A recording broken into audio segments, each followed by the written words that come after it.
Namo Sang Hyang Adi Budaya, Namo Buddhaya. Bapak Ibu, sahabat-sahabat saudara yang berbahagia, apa kabarnya? Semoga selalu dalam keadaan sehat dan berbahagia tentunya ya. Sudah lama kita tidak berjumpa dalam program Sadu, Sharing Dharma Universal. Ya, pada kesempatan yang baik ini saya ingin sedikit berbagi sebuah topik ya, topiknya berjudul bersih dan terang. Ya, apa itu bersih dan terang? Kalau dalam bahasa Indonesia mungkin Bapak Ibu teman-teman agak sedikit bingung ini topik apa gitu ya.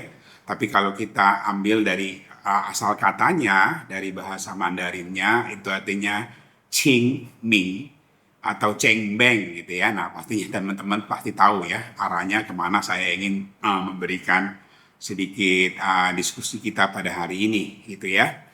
Jadi minggu depan itu Bapak Ibu teman-teman kebanyakan dari umat Buddha yang beretnis Tionghoa ya itu hampir semuanya itu merayakan atau melakukan kegiatan yang namanya Chengbing. Chengbing itu ya bersih dan terang tadi. Ya ini menarik ya. Dari mana sih awal kisahnya ceritanya ke orang-orang Tionghoa itu pergi sembahyang ke kuburan seperti itu ya. Dan rasanya sih mestinya bukan hanya etnis Tionghoa ya, teman-teman kita yang Jawa juga sama ya. Dan saya yakin budaya-budaya yang lain juga kurang lebih mirip lah ya. Di bulan-bulan ini kan kalau kita lihat banyak sekali teman-teman kita yang etnis Jawa itu yang juga ziarah kubur seperti itu ya. Karena sebentar lagi akan Lebaran. Seperti itulah juga ada sejarahnya Bapak Ibu teman-teman ya. Kenapa sih orang Tionghoa itu memperingati yang namanya merayakan atau melakukan kegiatan namanya Chengbing atau Qingming itu ya. Jadi menarik ini ya. Jadi kata Qing dan Ming. Kalau dulu tuh ada dua kerajaan besar gitu ya, kerajaan Ming dan kerajaan Qing gitu ya. Ini Ming duluan baru Qing gitu kan. Tapi kita nggak cerita itu ya. Kita akan bahas mengenai asal-usul dari Qingming. Nah, kebetulan asal-usul dari Qingming ini juga dipercayai itu ya, berasal awalnya dari Raja Ming yang pertama, Raja dinasti Ming yang pertama gitu ya, Raja Hongwu gitu kan ya, yang awalnya bukan berasal dari kerajaan, dari rakyat miskin, kemudian pernah hidup sangat sengsara, mengemis begitu, dan pernah jadi biku juga diceritakan ya.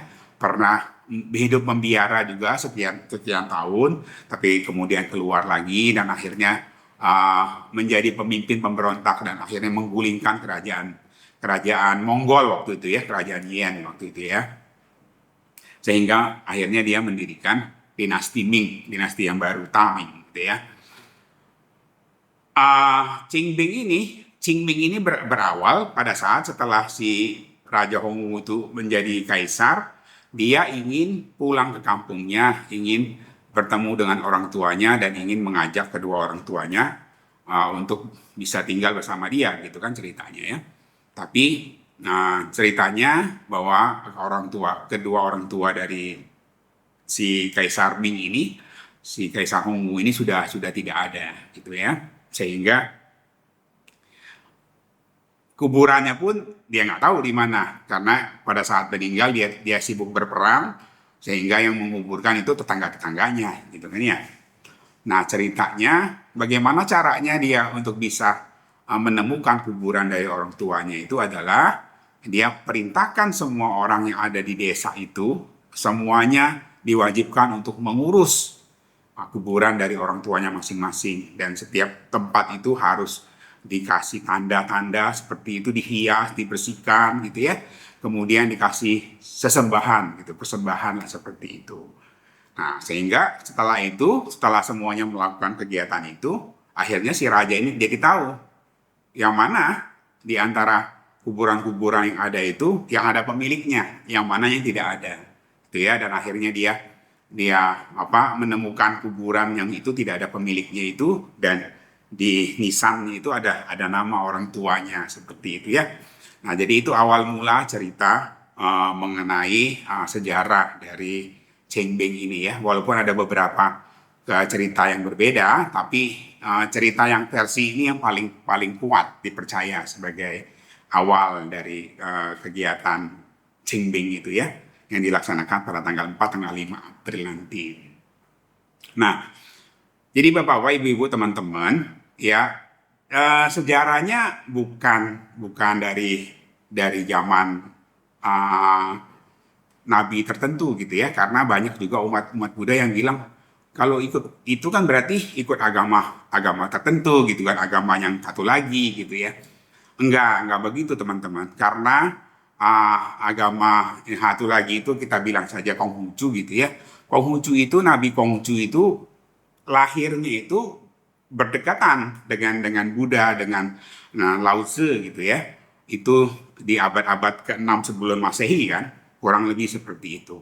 Nah, jadi ketiga nabi ini yang kemudian orang Tionghoa itu meleburkan tiga ajaran ini menjadi ajarannya orang Tionghoa gitu kan.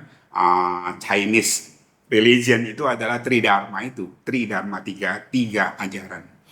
Nah, jadi kalau kita bilang bahwa perayaan Cengbing ini identik dengan agama tertentu, enggak ya, karena jauh setelah itu baru mulai dirayakan, baru mulai ada cerita mengenai ziarah kubur ini. Ya, walaupun mungkin dulu-dulu pernah ziarah kubur, tapi cerita yang Cengbing itu bermula dari kayak dinasti Ming itu abad ke-13 ya, jauh. Jadi bisa 18 abad setelah itu gitu ya. Jadi umat Buddha kita ikut merayakan peringatan Cengbing ini juga selain melestarikan budaya ya. Salah satu yang diamanatkan oleh Buddha sebagai kita di dalam Sigawada Sutta sebagai siswa Buddha, anak yang berbakti itu, salah satunya adalah menjaga tradisi keluarga gitu ya, menjaga keharmonisan dalam keluarga dan menjaga tradisi keluarga. Nah, ini termasuk tradisi gitu ya, tradisi yang baik gitu ya. Jadi tidak semua tradisi itu tidak baik dan harus ditinggalkan gitu ya. Bukan berarti kalau kita beragama Buddha kemudian kita lupakan tradisi, lupakan budaya, nggak begitu ya.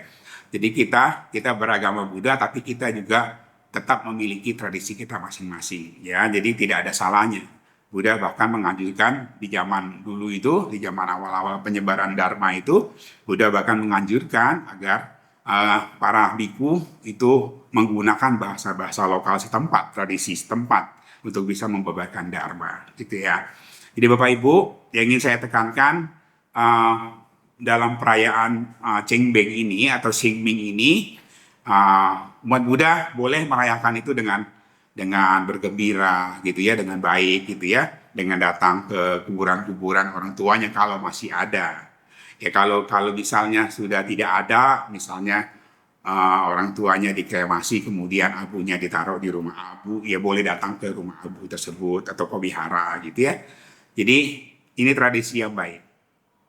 Tradisi yang baik ini selain datang menghormati orang tua, apalagi sih? Ya, tradisi ini adalah tradisi kumpul keluarga, ya. Jadi tradisi kumpul keluarga ini penting. Dalam beberapa tahun belakangan ini, gitu ya, banyak orang Tionghoa gitu ya sudah tidak lagi merayakan Imlek. Imlek dalam pengertian kumpul-kumpul bareng keluarga ya. Sejak Covid 2020, 2019, 2020 itu sampai tahun sekarang ini sudah 5-6 tahun ya. Di keluarga besar saya sendiri saja contohnya juga sama. Kita sudah tidak lagi berkumpul bersama selain memang karena sudah tidak ada lagi kakek dan nenek gitu ya. Jadi keluarga besar itu udah nggak ngumpul lagi gitu. Jarang sekali kumpul. Nah, momen untuk berkumpul itu justru ada di perayaan Cengbing ini. Ya, kalau Imlek nggak kumpul masih nggak apa-apa. Tapi kalau Cengbing biasanya semuanya selalu kumpul gitu loh. Biasanya semua selalu hadir, datang, keluarga-keluarga ini datang untuk mengenang, mengingat kebajikan dari orang tua mereka gitu kan ya. Kalau di keluarga saya berarti kakek dan nenek saya gitu. Kalau kalau papa dan mama saya sendiri, uh, abunya ditaruh di rumah abu seperti itu ya. Di kebetulan di Wihara Ekayana Arama. Jadi kalau kalau perayaan Cengbeng ini saya datangnya ke sana gitu. Nah, jadi melestarikan, ya tadi saya sampaikan tadi melestarikan tradisi ini juga sesuatu yang baik gitu ya. Bisa kumpul bareng keluarga yang tadinya sudah karena orang tua sudah tidak ada itu biasanya anak-anak itu tercerai-berai gitu ya, tidak ngumpul lagi. Nah, momen untuk mengumpul kemudian saling tukar pengalaman, cerita-cerita, diskusi itu mempererat ya, mempererat hubungan sama keluarga. Menjaga keharmonisan keluarga ini menjadi satu kewajiban di dalam Cikoledo Sutta itu ya, anak kepada orang tuanya. Jadi sebagai anak kita itu menjaga agar keluarga ini harmonis itu tentunya sangat menyenangkan gitu ya, sangat menggembirakan bagi orang tua. Orang tua mana sih yang tidak senang kalau anak cucunya semua hidup rukun, damai gitu-gitu ya. Nah, ini yang tradisi yang perlu kita pertahankan. Nah, kemudian ada juga yang bertanya kepada saya, kalau kita itu sebagai umat Buddha gitu ya, memberikan persembahan itu boleh nggak gitu kan? Nah, ini banyak yang bilang umat Buddha itu kan udah nggak boleh lagi kasih persembahan-persembahan seperti itu ya. Nah, ini pandangan yang keliru gitu ya Bapak Ibu ya. Buddha di dalam Patakama Sutta itu pernah menguraikan kepada saudagar Anantapindika gitu ya, ada lima jenis persembahan gitu ya. Ada yang namanya persembahan kepada sanak keluarga. Ya, kalau keluarga kita, sanak keluarga kita ini kita bantu gitu ya, itu memberikan persembahan. Itu kalau dari hari Imlek itu kita bagi-bagi angpau misalnya seperti itu ya. Kemudian yang juga penting itu persembahan kepada teman-teman. Jadi kalau kita biasanya kan begitu ya, kalau kita bertemu teman atau teman sedang datang ke rumah kita selalu menjamu dengan hidangan makanan seperti itu ya. Itu adalah fungsi gitu. Jadi persembahan itu. Nah, kemudian juga ada persembahan kepada para leluhur. Di Bapak Ibu jangan salah ya. Jadi di zaman Buddha sekalipun Buddha mengatakan bahwa persembahan kepada leluhur itu menjadi sesuatu hal yang baik untuk dilakukan. Selain yang keempat itu persembahan kepada raja, dalam hal ini pemerintah tentu ya. Nah, ini kan ceritanya bulan pajak nih ya. Nah, kita juga sebagai siswa Buddha, umat Buddha yang baik, warga negara yang baik juga harus pajak seperti itu. Dan yang terakhir kan persembahan kepada para dewa. Jadi kalau kita baca di sutra ini berarti Buddha itu di zaman Buddha sekalipun sudah memberikan mengajarkan lah seperti itu ya, bahwa memberikan persembahan kepada leluhur itu sesuatu yang baik gitu kan. Jadi jangan diartikan bahwa kita itu sebagai umat Buddha itu nggak boleh pergi ke kuburan atau pergi ke rumah abu memberikan persembahan kepada leluhur, enggak boleh ya. Jadi yang penting yang kita serahkan itu, yang kita persembahkan itu, yang kita kasih itu sesuatu yang baik tentunya. Kalau kita umat Buddha tentunya kita sebisa mungkin kita menghindari memberikan sesuatu yang dari hasil pembunuhan seperti itu ya, dari hasil mencuri seperti itu hal-hal yang tidak dibenarkan gitu ya, yang kita hindari. Sebagai siswa Buddha yang baik tentunya kita tidak perlu melanggar sila untuk melakukan perbuatan baik yang lain gitu kan. Jangan kita melakukan perbuatan baik dengan melakukan pelanggaran sila. Tentunya itu tidak baik ya.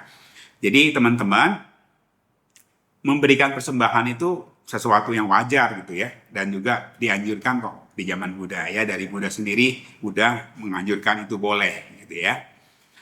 Nah, kemudian makna lain lagi apa sih dari perayaan Cengbeng ini ya? Nah, perayaan Cengbeng ini yang paling penting itu adalah maknanya adalah kita mengingat kebajikan dari orang tua kita ya, Bapak Ibu teman-teman ya.